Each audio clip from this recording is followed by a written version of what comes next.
Educational एक्सपोर आउ एक video रे आपण मानकु स्वागत।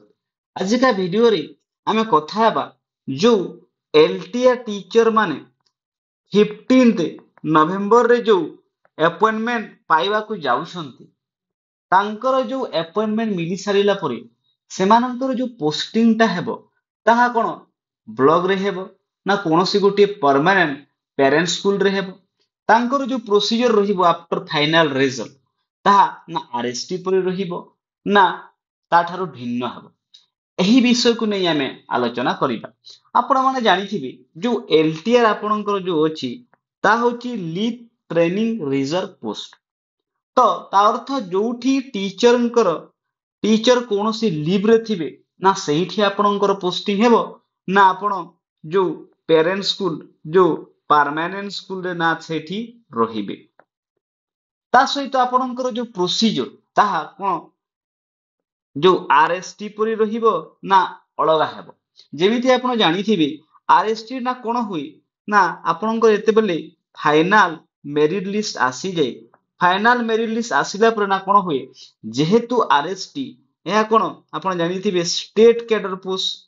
तो ए जो एलटीआर मध्ये सेमिति स्टेट कैडर पोस्ट आपण ऑल ओडिशा पोस्टिंग पाइबे।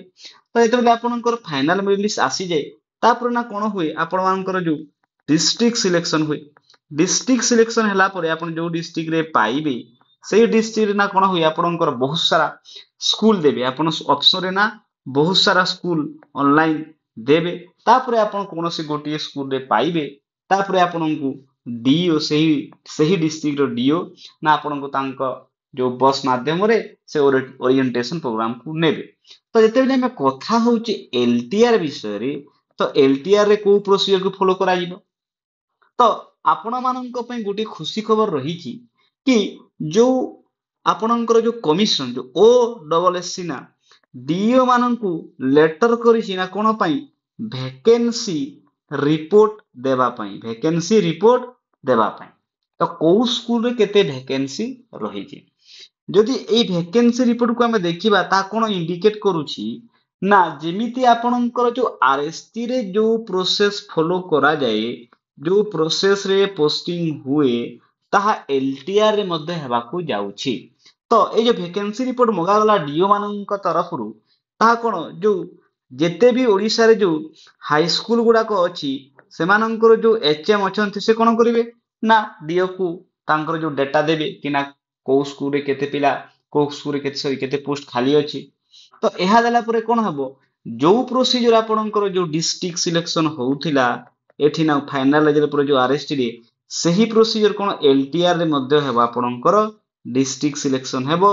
डिस्ट्रिक्ट सिलेक्शन हला परे आपणकर जो स्कूल सिलेक्शन हेबो गोटे स्कूल चॉइस करिवे ता अर्थ आपणकर जो स्कूल रहिबो ना कोन रहिबो ताहा आपणकर परमानेंट स्कूल रहिबो। आपण गोटे परमानेंट स्कूल आपणकर गोटे पेरेंट स्कूल रहिबो आपण सहीठी ही पोस्टिंग पाइबे। तो मु आशा करे एही वीडियो माध्यम रे आपण मानकर जो द्वंद्व थिला कि आमे कोठी पोस्टिंग पाइबु हमरो प्रोसीजर केमिति हेबो ताहा दूर होई पारिछि। आगामी दिन रे आहुरी एमिति के वीडियो देखिबा पई आपण एजुकेशनल एक्सप्लोर यूट्यूब चैनल को लाइक एंड सब्सक्राइब कर दियंतु। थैंक यू धन्यवाद।